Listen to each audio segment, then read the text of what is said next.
Hello friends, welcome to my study channel. दोस्तों, स्वागत है आपका मेरे इस चैनल पे। दोस्त, जैसा कि आप देख रहे हैं कि आज रीजनिंग का ये मॉक टेस्ट 3 है, ठीक है। इससे पहले मैंने 2 वीडियो दिया है जिसका कि लिंक डिस्क्रिप्शन में है और आप लोग उसको भी देखिए अगर आप इसको नहीं देखे हैं तो देखिए दोस्त, जैसा कि कहना है कि उसी टाइप का क्वेश्चन एकदम पढ़ना है जो कि एग्जाम में पूछेगा, हूबहू यही आएंगे, आप देखिएगा, ठीक है।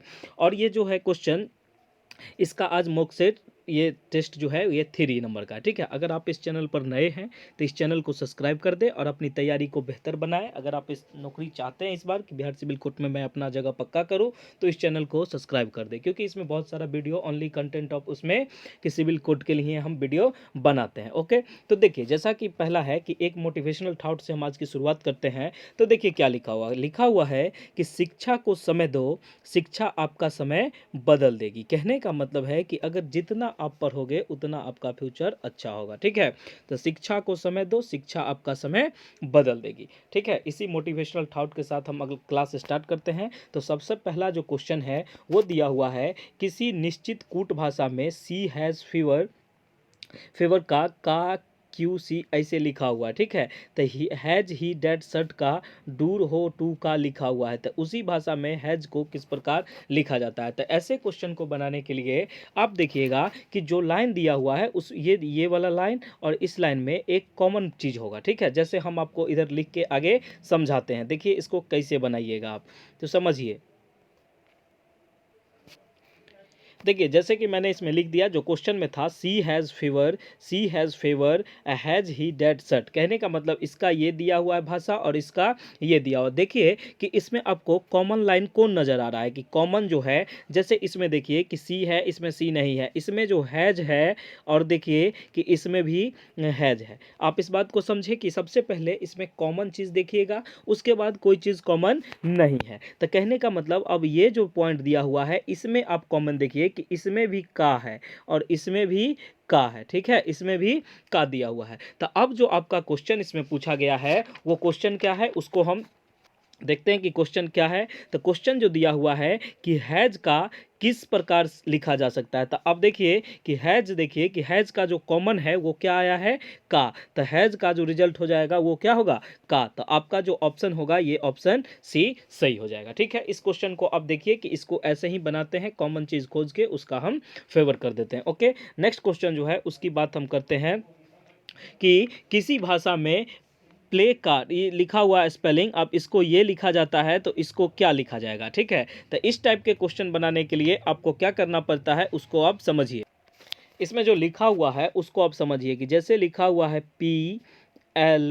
PLACARD, ठीक है। और इसके रिप्लाई में क्या लिखा हुआ है, तो टी लिखा हुआ है, फिर पी है, फिर ई है, फिर वाई है, फिर ई है, फिर भी है, फिर एच है। तो समझिए इसको बनाएंगे हम कैसे। तो इसमें देखिए कि पी और टी, जैसे पी का जो वैल्यू होता है वो होता है कितना, 16। पी का जो वैल्यू होता है वो कितना होता है, 16। और टी का जो होता है वो 20, कितना होता है, T20। आप इसको अच्छे से समझते होंगे कि टी का जो वैल्यू होता है ये T20। हम देखिए अल्फ़ाबेटिकल जो होता है, इंग्लिश अल्फ़ाबेट के नंबर के बारे में कि आप कैसे याद करें, इसके बारे में मैंने क्लास दे दिया है इंग्लिश अल्फ़ाबेट का, ठीक है। अगर आपको ये याद नहीं है तो आप उसको जाके देख सकते हैं, उसको एकदम मिनटों में आपको याद हो जाएगा कि कैसे पी का 16, बी T20 कैसे याद रखें, ठीक है।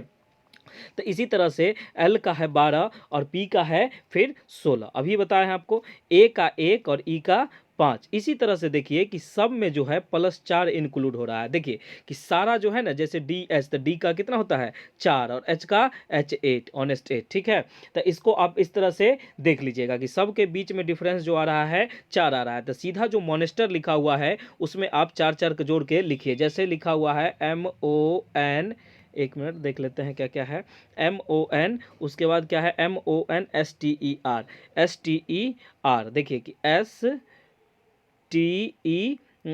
तो इसमें आप 4 इंक्लूड करते जाइए। देखिए m का जो वैल्यू होता है वो होता है कितना, 13। m का जो ओरिजिनल वैल्यू होता है 13, तो इसको हम 17 वाला लिखेंगे क्योंकि 4 इसमें हम ऐड कर दिए। तो 17 पर जो वैल्यू होता है वो वैल्यू होता है q, तो m के जगह क्या लिखाएगा q। उसके बाद o का जो वैल्यू होता है ओ का जो वैल्यू होता है वो होता है 15, ठीक है, ओ का जो वैल्यू होता है 15, तो इसमें आप 4 इंक्लूड कर दीजिएगा तो ये हो जाएगा 19, तो 19 पर जो आता है वो होता है एस, ओके। उसके बाद एन का जो वैल्यू होता है वो होता है 14, एन का जो 14 होता है तो एन में अगर हम 4 जोड़ देंगे तो इसका जो वैल्यू हो जाएगा 18, तो 18 जो वैल्यू होता है वो होता है आर का, ठीक है। नेक्स्ट है एस, एस का जो वैल्यू होता है ओरिजिनल वैल्यू 19 होता है। आप देखिए कि उसमें अगर हम 4 को जोड़ देंगे तो 4 को जोड़ेंगे तो वो हो जाएगा 19 और 4 23, तो 23 जो होता है वो होता है डब्ल्यू का, ओके।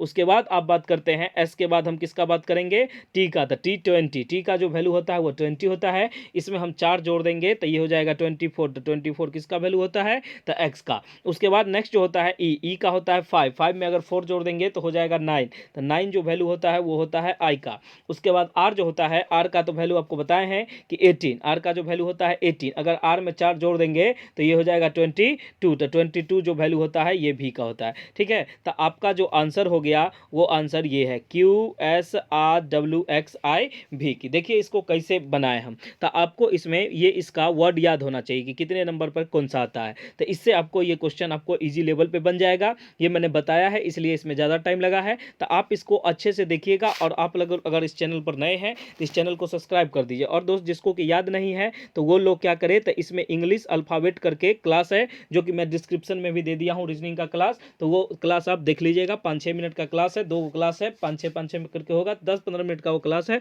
आपको इतने देर में वो पूरा याद हो जाएगा। तो आइए देखते हैं कि इसका जो आंसर है वो क्या है, तो इसका आंसर जो है वो है सी, QSRQXI भी। देखिए कि ऐसा ही ना आया है, तो इसका जो आंसर है वो मेरा क्या है, सी है। अब नेक्स्ट क्वेश्चन की बात करते हैं हम, उसको आप समझिए। लिखा हुआ है कि बी ए का भाई है, क्या है, बी ए का भाई है, सी ए की पत्नी है, डी सी की पुत्री है, एफ ए का पुत्र है, तो बी एफ के बच्चे कैसे संबंधित है। तो कहने का मतलब ये हुआ कि जो जो दिया हुआ है गाइडेंस उसको हम सबसे पहले देखते हैं। तो बी जो है ए का भाई है, मान लीजिए कि ए यहाँ है, तो ए का भाई इसके साथ ही होगा, तो ये हो जाएगा बी। क्लियर है, ये भाई है, आप इसको याद रखिएगा कि भाई है, ये क्लियर है एकदम। उसके बाद क्या कहा गया कि सी ए की पत्नी है, तो सी जो है इधर इसकी पत्नी होगी, तो ये सी ए की पत्नी है, पत्नी तो साथ में रहती है, तो ये हो गया क्या कि यहाँ पर वाइफ हस्बैंड कर देते हैं, ठीक है, वाइफ और हस्बैंड, ये दोनों पति पत्नी है। क्लियर है।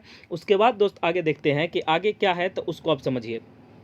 उसके बाद है डी सी की पुत्री है, मतलब सी की पुत्री कौन है, डी है, तो इसके नीचे हो जाएगा। क्लियर है आपको, ये बात आप समझ रहे हैं कि डी जो है सी की पुत्री है। तो इसमें आप ऐसे भी बना सकते हैं, पुत्री है तो माइनस प्लस लगाते चलिए, तो इससे आपको रिलेशन भी समझ में आ जाएंगे। मतलब इसकी भी, ये दोनों की जो बेटी है वो क्या है, डी है। इस बात को आप समझ गए। उसके बाद है एफ ए का पुत्र है, तो एफ जो है ए का पुत्र है, तो ए का पुत्र कौन है, एफ। तो अब एक बात देखिए कि ये दोनों पति पत्नी है, तो ये दोनों भाई बहन हो गया। इस बात से आप क्लियर हैं कि ये दोनों डी और एफ जो है ये भाई बहन है। उसके बाद पूछ रहा है कि बी एफ के बच्चे हैं। अब एफ ये है, तो एफ के जो बच्चे होंगे वो इसके नीचे होंगे। एफ के बच्चे कौन हैं, तो बी है। अब देखिए कि एफ के जो बच्चे हैं वो क्या है, बी है। ये बी, सॉरी, इसमें क्वेश्चन क्या दिया गया कि बी एफ के बच्चे से कैसे संबंधित है, तो पूरा देखिए। तो एफ के जो बच्चे होंगे उसको हम मान लेते हैं ऐसे करके, इसका कोई नाम नहीं दिया हुआ, तो एफ के बच्चे होंगे, यहाँ प्लस माइनस दोनों हो सकता है। बच्चे हैं, क्लियर तो नहीं है कि लड़का है कि लड़की, तो इसलिए यहाँ पे इसको समझिए। अब पूछ रहा है कि बी एफ के बच्चे से, एफ के बच्चे से बी कैसे संबंधित है, तो ये जो रिलेशन देख रहे हैं तो ये हुआ इसके फादर, एफ के फादर ए, तो ए का भाई मतलब चचा। और ये देखिए कि ये जो पोता है तो ये इससे रिलेशन कैसा आएगा, तो ये जो रिलेशन आएगा तो मतलब पापा के भाई, तो ये जो बाबा के भाई तो बाबा ही लगेंगे, तो इनका जो रिलेशन हो जाएगा वो कैसा रिलेशन होगा, दादा वाला। ओके, तो ये बात उम्मीद करते हैं कि आपको ये समझ में आ गई होगी। नेक्स्ट क्वेश्चन हम देखते हैं, उसको आप समझिए। तो नेक्स्ट क्वेश्चन जो है उसको समझते हैं कि क्या है क्वेश्चन। अगला क्वेश्चन जो दिया हुआ है वो है, नीचे एक घुमाए हुए घन की 2 स्थिति दर्शाई गई है, ठीक है। अब 2 स्थिति दर्शाई गई हो तो इसमें आप इसको कैसे बनाइएगा, तो देखिए एक होता है समान स्थिति और एक होता है, जैसे आप समझिए कि समान फलक इसमें हम देते हैं, इसमें विपरीत अपोजिट कर देते हैं। क्लियर है, इस तरह का हम दो कंडीशन बना देते हैं। ये बात एकदम क्लियर है आपको। तो स्थिति 1 जो है, स्थिति फर्स्ट में आपको दिया गया है 5 दिया गया है, 1 है और 2 है, ठीक है। और स्थिति 2 जो है उसमें देखिए कि 3 5 6 ऐसे करके दिया हुआ है, तो इसको हम समझ लेते हैं 5 3 और 6। ये बात आपको क्लियर हो गई कि ये स्थिति 1 था और ये स्थिति 2 था, ठीक है। ये सेम है और इधर जो हम दिए हैं ये सेम है और ये विपरीत फलक है। क्लियर है। अब देखिए कि इसमें छूटा हुआ क्या है, क्योंकि हम जानते हैं कि पासा में 1 2 3 4 5 और 6 ही नंबर होते हैं, ठीक है। तो अब देखिए कि एक इसमें आपको मिल ही गया, 2 मिल ही गया, 3 हो ही गया, 5 6, तो एक बचा हुआ क्या है 4। तो जो इसमें नहीं रहेंगे वही है कि 5 की ऊपरी फलक पर क्या होगी, तो निचली फलक पर कौन सी संख्या होगी, तो इसका जो आंसर होगा 4 होगा। इस टाइप के क्वेश्चन बनाने में आपको जो चीज़ मिसिंग रहेगी उसी को आप आंसर कर दीजिएगा। तो ये बनाना काफ़ी ईजी है, इसका बहुत सारा ट्रिक है, बहुत ट्रिक से बनाया जाता है। तो उम्मीद करते हैं कि ये चीज़ आपको समझ में आ गई होगी। नेक्स्ट क्वेश्चन जो है उसको हम देखते हैं कि अगला क्वेश्चन क्या है। तो अगला क्वेश्चन है रिकवर्ड, ठीक है, कि शब्द में वर्ण में कितने जोड़े हैं जिनमें कि शब्द में उनके बीच उतने ही दूरी है जितने अंग्रेजी वर्ण में। कहने का मतलब ये हुआ कि इस क्वेश्चन को आप अच्छे से देखिए, ए को समझ जाइएगा तो इसके लिए आपको कोई दिक्कत नहीं होगा। तो हम जो लिख के आपको बताते हैं इसको आप थोड़ा समझिए, जो चीज़ लिखा हुआ है उस चीज़ को हम यहाँ लिख देते हैं और फिर मैं आपको अच्छे से बता दूंगा। जैसे देखिए कि रिकवर्ड लिखा हुआ था, आर है, ई है, उसके बाद क्या है, COVERED।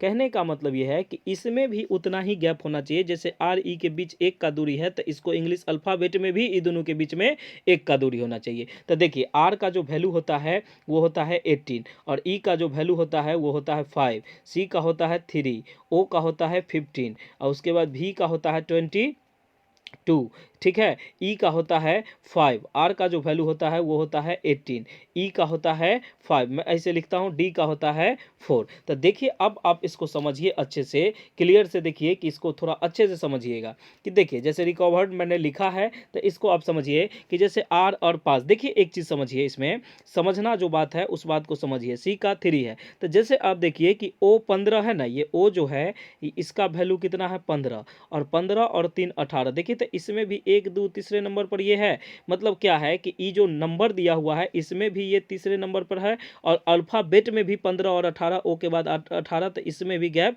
ये होता है। तो ये हमको एक वर्ण मिल गया, ठीक है।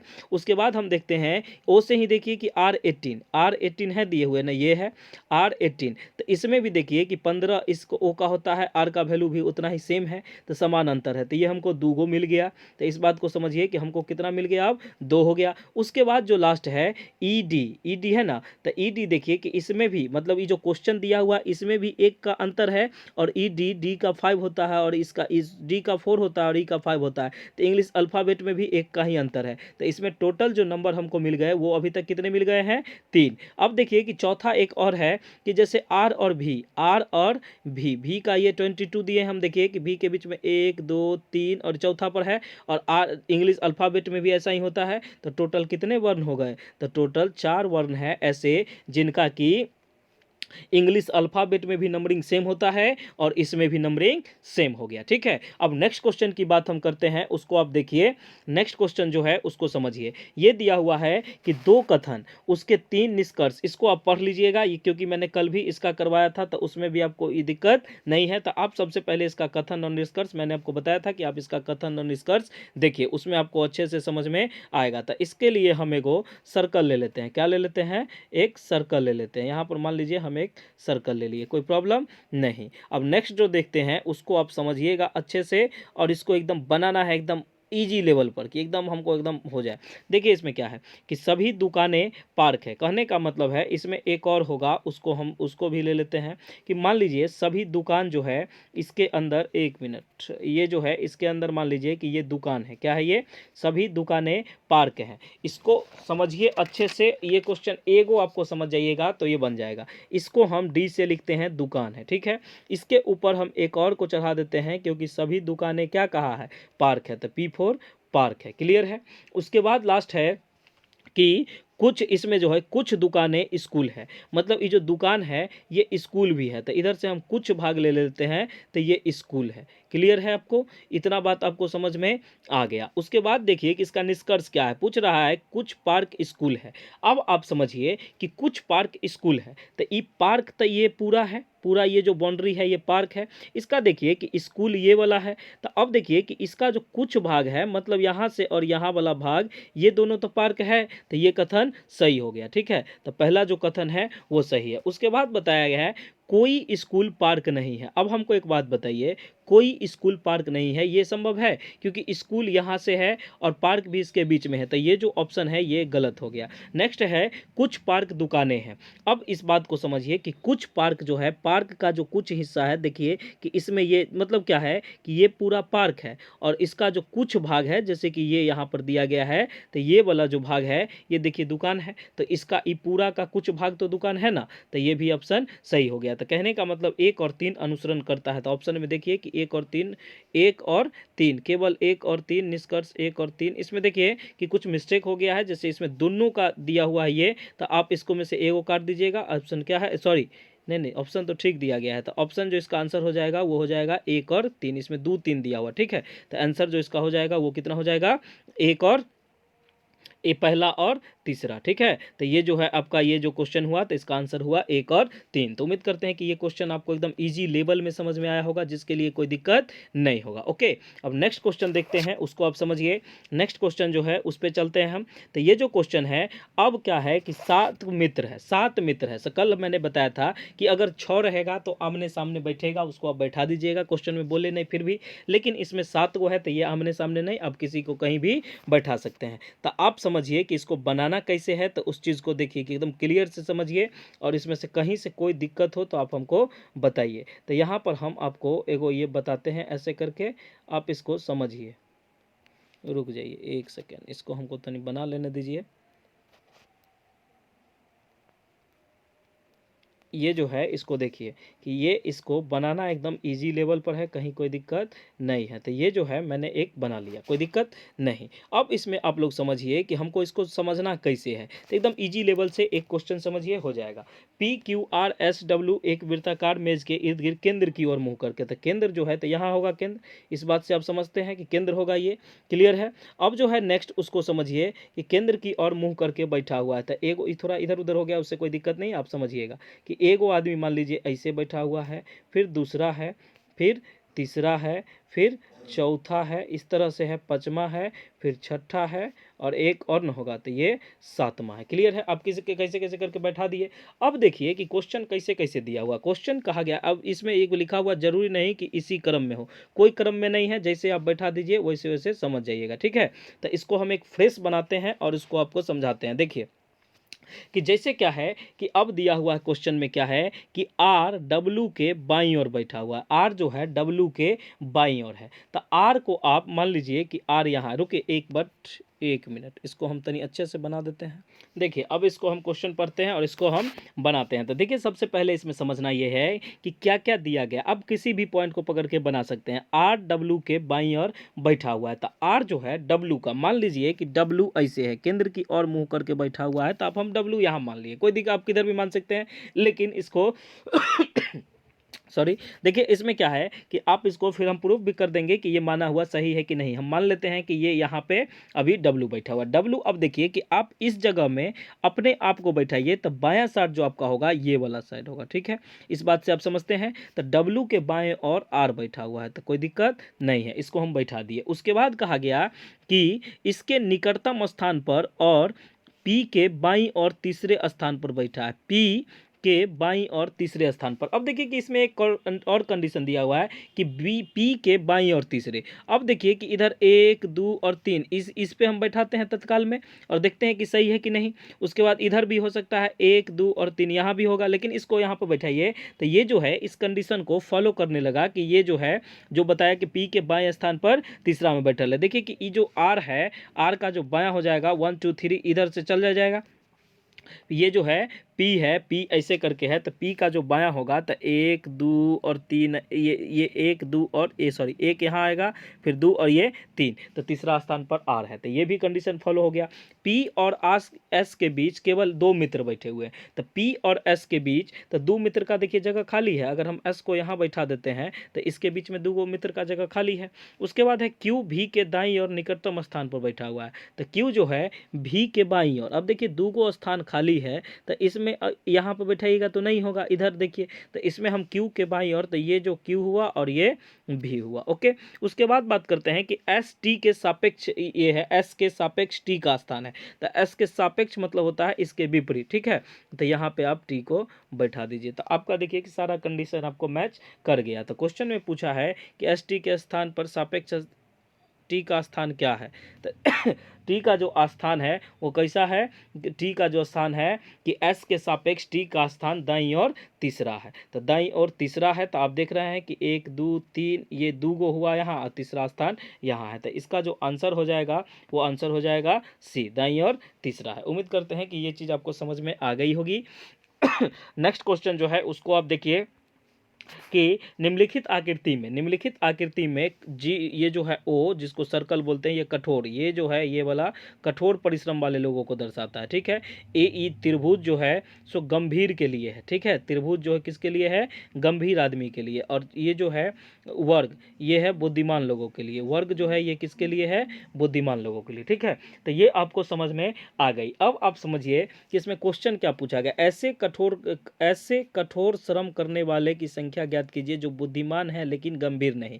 तो गंभीर वाला जो स्लाइड है वो आप इसको समझिए कि ये जो आदमी है यही ना गंभीर है। अब इससे जो हट के होना चाहिए, तो इससे जो हट के होगा तो क्या पूछा है कि ऐसे कठोर श्रम करने वाले, तो कठोर श्रम करने वाले तो यही है, ठीक है, कठोर श्रम करने वाले। उसके बाद है कि ज्ञात करिए जो बुद्धिमान भी है, देखिए कि ई बुद्धिमान भी है, मतलब ई भी सर्कल में ये आना चाहिए। ओके, तो आप जो देख रहे हैं यहाँ कि देखिए इसको कि ये जो दू है, ठीक है, यहाँ पे जो आपको दू दिया हुआ है, दू देखिए तो ये बुद्धिमान भी है, ठीक है, दू जो है इसको आप समझिए कि ये बुद्धिमान भी है और ये कठोर परिश्रम करने वाला भी है लेकिन ये गंभीर नहीं है। तो मेरा जो कंडीशन है उस कंडीशन को ये फॉलो किया, तो इसका जो आंसर होगा वो कितना हो जाएगा, 2। ओके, क्लियर है। तो देखिए आप इसको अच्छे से समझ लीजिए, कोई प्रॉब्लम नहीं है। उसके बाद हम नेक्स्ट क्वेश्चन देखते हैं कि क्या है। तो नेक्स्ट क्वेश्चन जो है उसको देखिए कि 4 मित्र कैरम खेल रहे हैं, ठीक है, 4 मित्र जो हैं कैरम खेल रहे हैं। तो आप लोग समझते होंगे कि कैरम कैसा होता है, तो आप लोग देखिए कि कैरम इस तरह का होता है, ये होता है कैरम, कोई दिक्कत नहीं है, ये होता है कैरम, कोई प्रॉब्लम नहीं है। अब इसको देखिए कि इसको हम बनाएंगे कैसे, इसको समझेंगे कैसे। तो देखिए क्लियर है, कैरम इस तरह का होता है। इसमें अब कंडीशन दिया गया है 4 मित्र कैरम खेल रहे हैं, तो सबका जो शकल होगा इस साइड होगा, मतलब अथिये पे फोकस होगा, इस बात को आप समझ गए। उसके बाद है कि बी सी के दाईं ओर बैठा है, बी सी के दाईं ओर है। अब देखिए कि बी जो है सी के दाईं ओर, मान लीजिए कि सी यहाँ है, ठीक है, शुरुआत हम करते हैं, सी यहाँ है, तो सी के दाईं ओर जैसे आप बैठे हुए हैं तो आपका बायां, तो ये दायां तो यही है, ठीक है, तो यहाँ पे बी है। उसके बाद है कि डी ए की बाईं ओर बैठा हुआ है। अब मान लीजिए कि ए के बाईं ओर, तो इधर जगह खाली है तो इसको हम ए मान लेते हैं, तो ए के जो बाईं ओर है, अब इस पे बैठ के देख लीजिएगा कि जैसे जैसे कंडीशन कहता है वैसे घूम के आप चेक कर लीजिए, आपको मिल जाएगा, ठीक है। तो ए हो गया, तो इसका जो है यहाँ पे कौन है, डी है। तो इतना बात आपको समझ में आ गया। ओके, अब जो पूछा है क्वेश्चन कि सी के बाईं ओर कौन है, तो सी के बाईं ओर देखिए बायां इधर हो गया और दायां इधर हो गया, ठीक है, तो दायां में इसका बी है और इधर ए है। तो आपका जो आंसर है सी के बाईं ओर कौन है, तो सी के बाईं ओर ए बैठा हुआ है। इस क्वेश्चन को आप अच्छे से समझ गए। देखिए कि ये जो वीडियो है आपके लिए बहुत बेनिफिशियल है, आप इसको अच्छे से देखिए और जो नहीं समझ में आता है उस चीज़ को आप लिखिए उसमें कि सर ये चीज़ नहीं आया, तो उसको मैं और अच्छे से क्लियर कर दूंगा। उसके बाद दोस्त कहना ये है कि बिहार सिविल कोड के लिए जीके जीएस का करंट अफेयर जो मॉक टेस्ट है, ठीक है, ये मॉक टेस्ट ऐसा वैसा नहीं है, इसमें बहुत सारे कंटेंट है, आप इसको देखिए, ये फुल डिस्कशन के साथ आपको दिया जाता है, ठीक है। ये डेली शाम 6:30 और 7 के बीच में आपको वीडियो ये मिलेगा। ओके, तो आज के लिए बस इतना ही। तो आज हम इस वीडियो को यहीं ख़त्म करते हैं। Okay, thank you so much, मिलते हैं नेक्स्ट घड़ी में।